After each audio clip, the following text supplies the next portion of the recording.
In this video, I'm going to show you how to remove green screen backgrounds and just backgrounds in general on photos that don't have a green screen, how to remove stray hairs, how to add a fake studio background, making it look realistic. I'll also be showing you how to remove the color spill around your subject when you use a green or blue screen, and a bunch of other really great tips for masking and portrait work. So let's get started. There's two basic methods to removing the background of this photo. Obviously, it was shot in front of a green screen for a purpose, right? To be removed.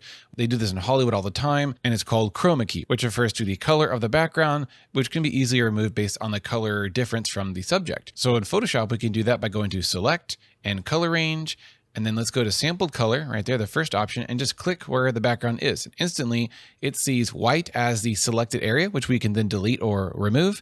And black is the area that will not be within the selection. So we can hold Shift, and if you look, our icon adds a little plus symbol. So that means add to the selection. So I'm holding Shift and I just clicked on the other green areas. And as I do that, the selection is growing and getting more precise. That looks pretty good to me. We get some stray hairs there. That's good. Edges look nice and sharp. And yeah, so that's good. I just clicked about 4 or 5 times and we have that selection. Now we do have a fuzziness slider, which I think means the softness of our resulting selection. If we put fuzziness to 0, it's very black and white. I mean, literally it's black and white, but there is no gradation. There's no softness between the pixels of selection. It's just selected or not selected. But as we increase the fuzziness, it gets softer, kind of less picky, and a little more organic. If we go too far, now we're basically growing our selection on top of what we don't want selected. That looks pretty scary. So let's go back down. I've never gone that high, to be honest. So maybe keep below 50, but every image is different. I do want some softness here, or fuzziness rather. That's funny. It's a very untechnical term. Let's try 60 and click OK. Now we have these marching ants. This is the selected area, and you can see it totally encloses the green, and down here there's a little hole as well under her arm. So that is selected, she is not. Now what a selection is kind of hard to define. It's kind of just an area that you can do something with and not do something with the other area that's not selected. Again, a very untechnical term, but in this case we're going to turn that selection into a mask, which can delete the background and still be fixable later. So let's go to our layers panel over here, right click on her, do duplicate, and we can just name it foreground. You can put their name. You don't have to type anything in there, but I'm going to, so click OK.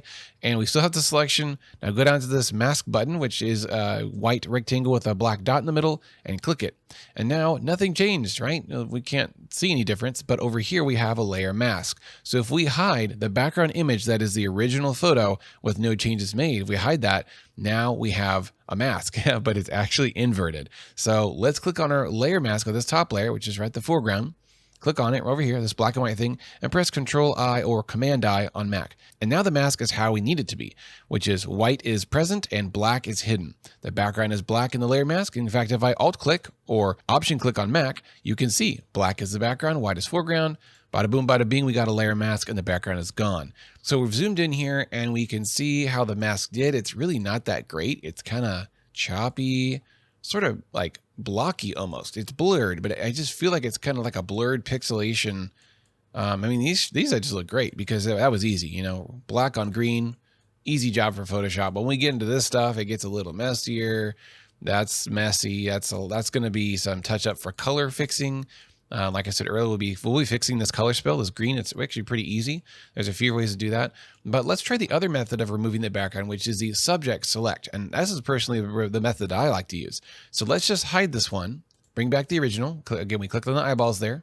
Let's click on the bottom one and let's go to select. And instead of color range, let's go down to subject. So this is what I call subject select, which makes an actual selection around your person, which is kind of the opposite of what we did earlier, right? Earlier, we selected the green pixels with some fuzziness around the edges. But in this one, we selected her. Now, Photoshop is pretty good, actually, at finding what is your subject and what is not.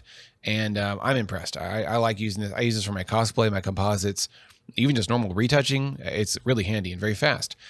So we got her selected. Now let's duplicate this layer, name it foreground 2, the other foreground, for foreground, and click on the mask button. And there we go. We got our mask. Again, let's preview this with the Alt click on the mask.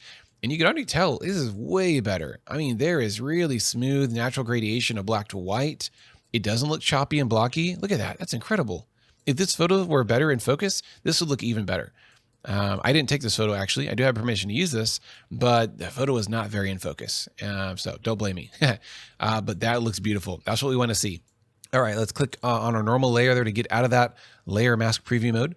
And let's hide our background. Now let's talk about the color spill, which is this greenness that's mixing into her hair pixels. Why is that there? Didn't we like cut around her hair? Well, yes and no. Realize that pixels that are on semi-transparent things like thin hairs are mixing with the background color pixels. Whether it's a black wall or an obnoxious green or blue screen, they're going to mix together. Colors leak through thin things. They didn't leak through this because this is solid, right? But these little wispy hairs, you know, it's just not, we don't have like 100 megapixels of definition to completely decide what's foreground and what's not. And of course, there's the issue of depth of field and blurring. And when things are blurry, it mixes with other colors and pixels behind it. So now we have to deal with that. So before we do stray hair removal, let's talk about cleaning up this green spill. And it's most noticeable over here. Let's make a totally black background and we'll probably be able to see it even worse. So to do that, I'm going to make a new blank layer, little plus sign down there. Press G for your, paint bucket tool. And I'm going to make sure that my foreground color is black. You can do that by pressing the letter D on your keyboard. That makes black foreground and white background. And just click. There we go. So now we have a totally black layer. And yeah, we can definitely see some green. So here are a few ways to fix this. We can click on our foreground. I'm just going to delete this top one. We don't need her anymore. That's the Chromakey method, right? The green selection. And this one is the subject select, which is always superior with this case. So click on her. Now go to adjustment layers, make a hue saturation layer, click on it, make sure that's selected so that we can see the settings in our property panel. If you don't see this, go to window, go down to properties. I have it right here. I'm going to expand it a little bit because this is a vertical photo, so I don't need a whole lot of real estate on my screen. And let's go down to green. And now what's going on here is we have control over the hue, which is really just the color on the color wheel. We have the saturation control, turn it up or turn it down, and lightness, which is kind of adding white and adding black. If you double click a slider, it goes back to 0, by the way. But we're only focusing in on the green spectrum, which you can really customize down here, which is super cool. So green fades into yellow, which fades into orange and red. And her hair is definitely in that yellow, orange, blonde spectrum zone. So if we slide this little kind of edge over towards her hair, we should get more accurate control over it. So let's try one trick, which is turning saturation down to 0, which essentially is black and white. We're taking all color out, all saturation out of whatever is within these color brackets. So if we keep going, look at that. It just faded over her hair, into her skin. Oh, her lips are holding out because they're red, and boom, they're black and white too. So we don't want to go that far. But let's try to find where the green is that we don't like. You also have kind of a fade, like a fall off control here. So that's about the green that I don't want. It's now black and white, which it doesn't look great, but I'm just kind of using this as like a guide. Maybe we can turn the saturation all the way up to really see what's being selected. Yeah, that's a little extreme. Okay, so put our saturation back to 0. Like I said earlier, there's a few methods to fixing green and blue color spill. One is to change the hue of it. So let's change the hue from green over to the reddish purple area. Now that looks better. It's not totally gone. There's still some green underneath there.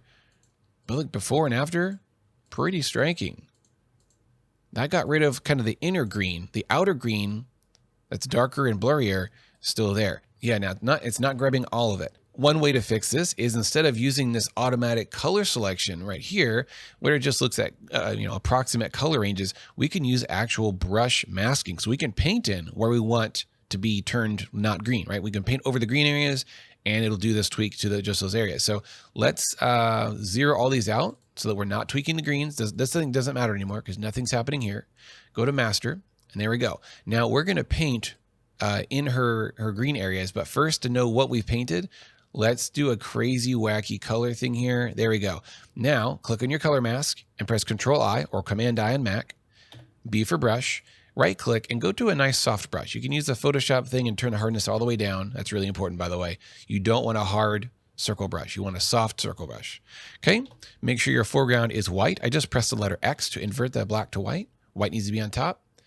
Transparency at 100%. And let's start painting over these bad green areas. They're going to get even more green now, right? And we're just using that for reference. Don't worry. This way we know what is selected and what's not.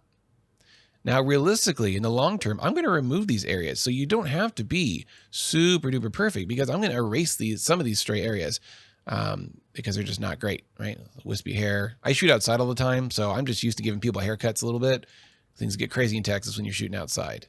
So I'm very carefully going over the edge. All right, I think that's our trouble zone. Now let's go to our settings of the hue saturation. Zero these things out. Double click, double click. All right, now let's try sliding the color over.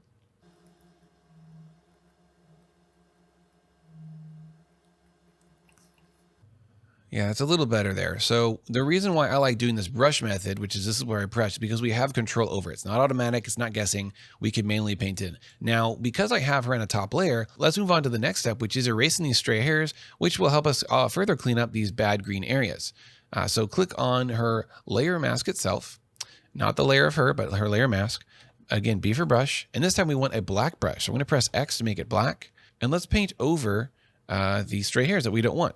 And they're going to go away. Why? Well, because we're erasing or we're expanding this black zone, which makes it go bye-bye, right? It's transparent, it's gone. But what's below it? Just black. So this is a really easy way to get rid of stray hairs, like these little spiky things. Pretty sure she's not a fan of those in this photo. So we can just go, whoop, just paint over it. There we go, there we go. We can even just kind of cut it all the way. Try to match the curve of the hair. There we go. Unless someone zooms in really close, they're not going to notice or care about that. Okay, get those. Awesome. Now I'm sure there's tons of plugins out there with AI and stuff that can do this automatically. I don't have those or need them that badly, so I just do this manually. And I've got this down to just about 3 or 4 minutes per picture. Takes a little bit of practice, but you can do it. Now what I'm doing here is I'm actually clicking one time to make a starting point, holding shift and clicking on the finishing point. And it draws a perfectly straight line. And boy, howdy, does that save me so much time with retouching, with selections, you name it. I love the shift trick. Now look, we're getting rid of this kind of bend. I think it got cut on her shirt behind her shoulder and it bent behind this beautiful lock of brown hair. So we're just, blonde hair, wow. We're just gonna remove that. Nice, no one has to know. All right, now we could erase this little stem here with some retouching, but maybe that's for later. All right, it looks a lot cleaner. And the green parts are basically gone. Oh, let's get this guy. Nice. Again, if there's a trace of a hair that doesn't make sense, we can erase that with really easy few brush strokes and get that gone. There we go. So we removed some green around the edges. We have also erased any stray hairs on the outside. I'm still seeing a little bit of green, so I'm going to click on my adjustment layer up here, and I'm going to grow this selection a little bit more with a white brush. There you go. Look at that. It's gone. It's kind of making it purple. We can fix that. Like our hue slider needs a little bit more tweaking, I think. Yeah. Just trying to get rid of the greens. And it's tricky because we have the original color of her hair, which is blonde, but it mixed with the green. So it's not really even pure green, and it's also not pure blonde. So that's why sometimes manually painting these selections in makes it a little more accurate. Okay, now let's try to get this purple less purple. Yeah, and let's go to the greens and maybe desaturate them a little bit. Yeah, that helps a little bit. We don't want to like gray, but just makes it weaker. Awesome. All right, cool. Now here's another method for removing green spill or blue spill is without this adjustment layer. I'm going to just hide it. We can zoom in and we can click on her original layer. Let's go to B for brush. Make sure it's a nice soft brush. I'm going to use one of my super soft brushes. I think I have a video on how to make these. Are really handy. They're just more soft than the Photoshop one. And let's select by holding Alt. We can sample a color. Let's click like a nice medium blonde color. And it's kind of brown, light brown. There we go. Awesome. And we're going to change our brushing mode from normal, which just paints on top of everything, to color. So whatever we paint over will become that new color. So watch, if I paint with a blonde color over her lips, it's basically the brown color, which is weird. So let's go over here, paint around the edges. Oh yes. This looks like far superior to the adjustment layer method. And it's literally just chasing around the edge. Don't go too much because look, you don't want to color the whole hair like that because it just kind of loses some of its natural color variation and it'll look weird. So just stick around the edges where the green stuff is. Nice. Down here, there is really no color because this is black and white. So let's see if we can sample from here and paint. Yeah, look at that. It's desaturating the green. Now there's that weird edge. I'll show you how to get rid of that in a second. But this is essentially sucking out the green out of those edge pixels. Let's go down here. Paint that there and other shoulder. So there you go. There's about 3 different methods for removing color spill. Now let's work on the edging of the mask. I told you how to help you clear up this. Here's something I like to do to masks when I make them around a body is I will actually blur the mask by clicking on the mask, go to Filter, Blur, and Gaussian Blur. And I only do about 2 or 3 pixels, very subtle, which gives us this soft edge. Again, this was sharp before, now it's blurry, but I'm not going to keep it blurry because then things don't look like crisp and nice. Instead, I'm going to adjust the levels of the mask, which again, I have selected over here. Always make sure you have the right thing selected in Photoshop. You will be so frustrated and ruin stuff if you don't check your layers panel.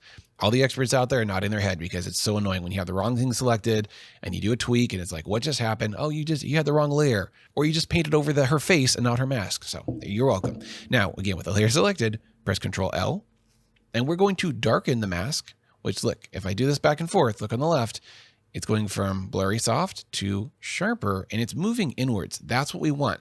We basically just want to shrink that mask inwards on top of her just a few pixels to get rid of any like highlight spill or glare. You can also brighten it up a little bit, which kind of moves the white parts outwards just a hair to make them more precise. So before and after, that's great. Click OK. Awesome. Now click back on her image to preview this. Look at that. It's mostly gone. It's less than it was before, and it's not going to be distracting and drawing the eye.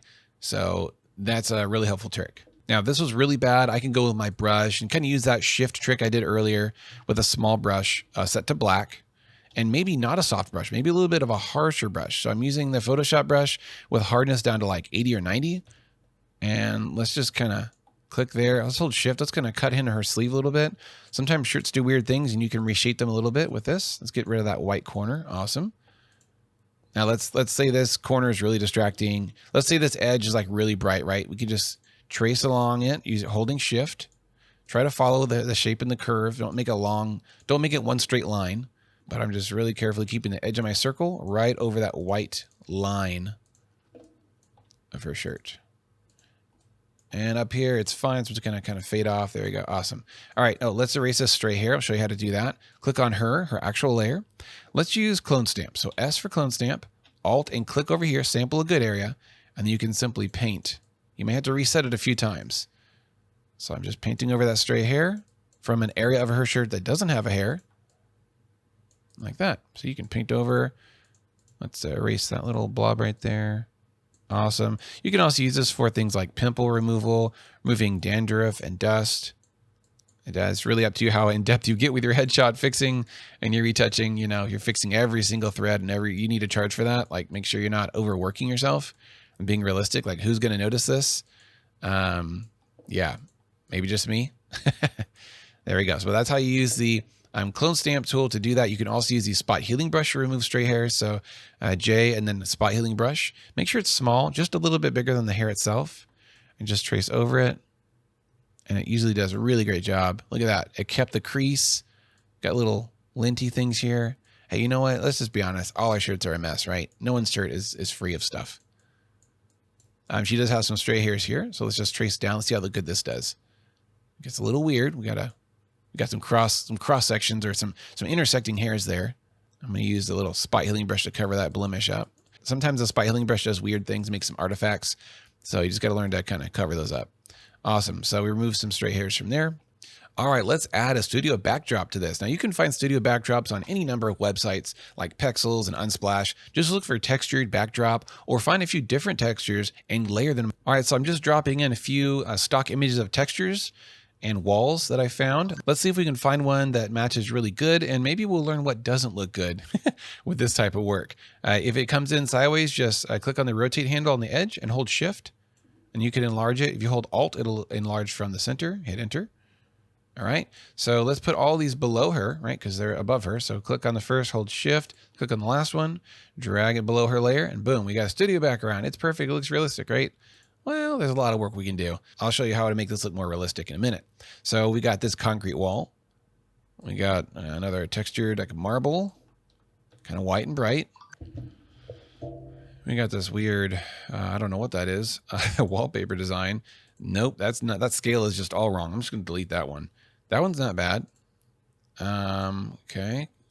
All right, so I kind of like, the first one's too obviously concrete. So I think I'm going to stick with this one or this one. Let's do this one. This one looks more like a cloudy painted, you know, these are usually hand painted. The nice ones are hand painted studio backdrops. It has some color, which is cool because we can actually shift that and change the color of that color. We can make it blue or red or whatever to complement her, to complement branding colors of the company or whatever we want. However, the background is perfectly sharp. It's actually almost look sharper than her. So that's not right, right? A background would not be totally sharpened in focus. It's impossible. So let's blur it more than her, because it's farther background. Backgrounds are usually like 2 to 5 feet away. So let's go to Gaussian blur in the filter section, and 3, maybe 4, maybe 5. Let's go with 4. Nice. So it's not overly sharp and distracting. Obviously it's farther in the background. We can adjust its brightness and color. I'll show you how to do that. Let's go to adjustment layers, and let's just make a curves one. This is the easiest way to adjust brightness real quick. Make a control point in the middle. You can drag it up for bright, drag it down for dark. I'm going to make it a little bit dark. And then let's make another adjustment layer of the hue saturation, which we did earlier to try to control the green screen spill, and it didn't really work very well. But right here, we can just adjust the hue. We can make it any color we want. We can also make it more like a stronger color or a weaker color, which is good. Usually you want to go more subtle. Don't go crazy like that. It's just really unprofessional. So I'm going to drop the saturation a little bit, and let's find a color that looks good. I think like a blue. Green, no. I'm going to stick with it. Is this blue? Yeah, this is blue. You can adjust the lightness a little bit if you want to make it a little bit dimmer. Cool. That looks pretty nice. If I saw this off the top of my head, I probably wouldn't think this was a fake background because things are just kind of meshing and working. A few more steps you can do to increase realism is we can make a shadow layer. So just make a blank layer on top of your background. B for brush. Again, right click, make sure you got a really soft, like no hardness brush, or in my case, one of my super soft brushes. Enlarge it, which you can use the left and right brackets in your keyboard to enlarge or shrink your brush. Make sure your color is black, and just do a few clicks behind the head and behind the torso like that. Maybe a few more when it's lower down, right? Because the torso is wider than the head. It'll make a larger shadow. There we go. And then I usually find that vignette will add some realism as well. So we can zoom out a little bit and just kind of paint around the edges like that. I'm staying really far away. See, I'm not going like this. Kind of stay around or out of the borders of the photo. Nice. We're kind of missing some over here. You can also drop your brush opacity to maybe like 30%, which gives you a little bit more control. So it's not like super black, right? A few clicks, try to make it even vignette. There you go. Now we have control over this layer, which just looks like this. It's just black blobs behind her and around her. We can turn that opacity down, you know, put it maybe halfway or 60, 70%. That vignette and shadows just, for me, makes it look way more realistic. Like, that looks great. And yeah, now this is a headshot. So let's zoom this in a little bit with the crop tool. I'm going to keep this at the 2:3 aspect ratio, which it was originally. I usually do the bottom of my photo right around the chest or the sternum. The eyes can be on or just above that top third line. That's pretty standard. Maybe down a little bit. Make sure they're centered with the nose. Enter. Awesome. Now, if you're doing this in batch, you're going to want to make an action out of this whole thing. Not the whole thing, but you can do a lot of setup automatically with one click of an action that you can make. And man, it saves you so much time. So I'm going to duplicate this bottom layer. I'm just going to put on a new photo. So we're going to go to our actions panel, which if you don't see it is just right there. Alt F9 as well. And let's press new. Name this headshot fix. I don't know. I'm not feeling creative right now. Click record. Now, anything you do will be recorded. So you got to be careful. Make sure you're clicking on things that make sense. Don't be clicking around and trying new things. It's recording you. So if you're not good at this yet, rewatch my video a few times and practice until you find out what you need for your patch job, and then you can make it into an action. So whatever I do is recording right now, right? See the recording button right there? So be careful. Okay, so first is select subject. Okay, now I'm going to right click here, go duplicate, name it foreground. This is also being recorded, so no typos. Click OK, make it a mask. I'm going, with the mask still selected, I'm going to do the blur trick. Blur by 3 pixels, Control L for levels, darken it a little bit, brighten it a little bit. So that shifts it in, but it keeps it sharp. All right, click below her, make a blank layer for the shadow. Okay, I'll name it shadow. And then I'm going to drop in that background file again and put it where it needs to go. And that will be recorded as well. So I just dropped it from Windows Explorer, hit enter. Look at that. It erased my shadow layer. That's weird. Let's make another one. That's so strange. Shadow. Let's click on our background layer, make a curves. That will darken a little bit. Make a hue saturation to make it a little bit less saturated and more on the blue away from the green. And dim it a little bit. That's kind of like gets it closer to black. Kind of sucks the light out of it, which I never use other than this. Cool. And then click on our top layer, press B for brush, set your color mode to color, and then we're done. Because I'm not going to sample our color yet because everyone's hair's color is going to be a little bit different. So let's go back to our actions and hit stop. All right, so everything we just did is recorded. Let's test it out by doing another new file. What did I do earlier? I've never actually done this before. Duplicate and then new. That's handy. Okay, let's try our action out. Headshot fix, press play. It's thinking, it's doing stuff, it's making layers. Oh, look at that. All that work done with one click. It only took me like 2 minutes to make that action. So we can tweak this, and all our settings are still there, right? Yep. This makes it darker. Yep. Now we need to paint on our shadow manually. Not a big deal. Just blob, blob, blob. Make a little vignette, right? You could honestly make a vignette image and drop it in as well in your action to save you some more time. And then we would need to manually go in and, clean up the stray hairs with our brushing of the mask and do our color. Actually, I didn't notice if our brush was set to color when I first came back after the action, but you set your brush to color and fix the green around the edges as well. And that's it for the big stuff. If you're going to do touch up of hair and skin, that's another thing. So hopefully you learned some great tricks in this video. Took me a long time to learn all these various techniques, so you're welcome. Hope you value them, hope you use them, and they save you time and make you a bunch of money. Have a great week, and I'll see you next time.